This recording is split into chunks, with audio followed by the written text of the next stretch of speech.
지하철역과 연결된 도심 백화점. 인파로 혼잡한 퇴근 시간의 흉기 난동에 현장은 순식간에 아수라장이 됐습니다. 17살 윤도일 군은 친구를 만나러 백화점에 갔다 피 흘리며 쓰러진 피해자들을 목격했습니다. 범인의 무차별 난동이 계속되던 중이었지만 윤 군은 곧장 피해자들에게 다가가 지혈을 시작했고 구급차가 올 때까지 자리를 지켰습니다. 여성분이랑 남성분이 피를 흘리고 쓰러져 계시길래 일단 그냥 지혈 한번 해드렸습니다. 그대로 한 20분에서 30분 정도 지혈을 하니까 소방대원분이 오셔서 최 씨에게 팔을 찔린 백화점 보안 직원은 범인이 놓친 흉기를 빼앗아 추가 피해를 막았습니다.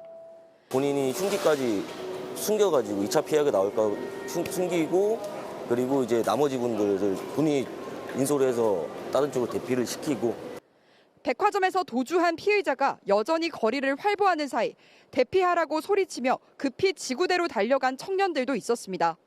두 청년이 막 뛰어가면서 뭐 저기 칼을 들고 있어요. 뭐 조심하세요. 피하세요. 라고 그러면서 계속 경찰서 쪽으로 뛰는 입장이었었고 누구나 피해자가 될 수 있었고 모두가 두려울 수밖에 없었던 그 순간 여러 시민들의 용기가 더 큰 참극을 막았습니다.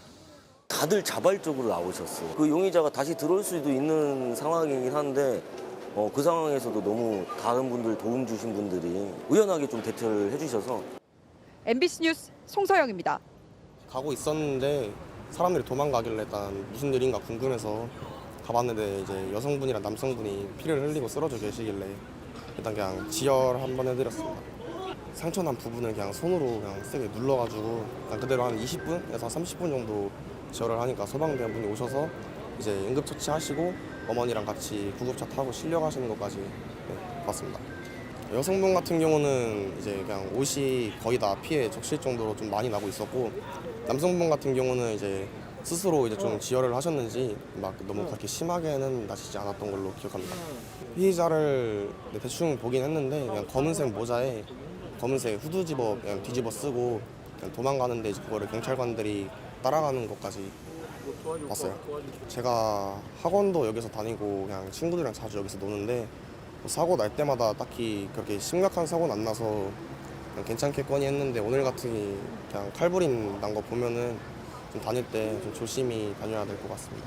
대만에서 한 남성이 모르는 여성을 쫓아가 흉기를 휘둘렀는데요. 이 모습을 본 아버지와 두 아들, 3부자가 흉기를 든 남성과 맞서 싸운 끝에 여성을 구해냈습니다.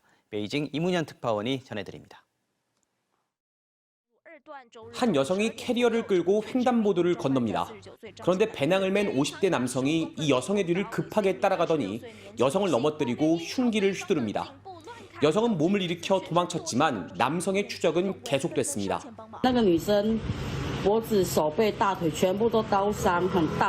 차를 타고 가다 이 장면을 본 아버지와 두 아들, 차에서 내려 남성을 에워쌌습니다. 흉기에 맞서 아버지 허씨는 차에 있던 국자를 집었고 두 아들은 각각 여성이 들고 있던 캐리어와 주변 가게에 선풍기를 들었습니다. 한참을 대치하다가 허씨가 국자로 흉기를 든 남성의 손을 내리쳤고 남성이 흉기를 떨어뜨린 사이 3부자와 한 행인이 이 남성을 넘어뜨려 제압했습니다.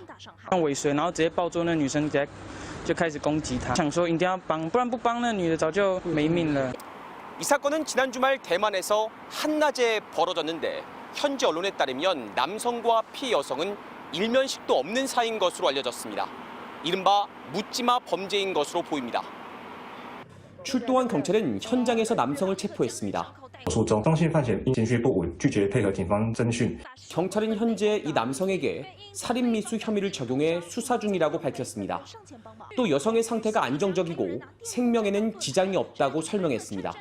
베이징에서 MBC 뉴스 이문현입니다.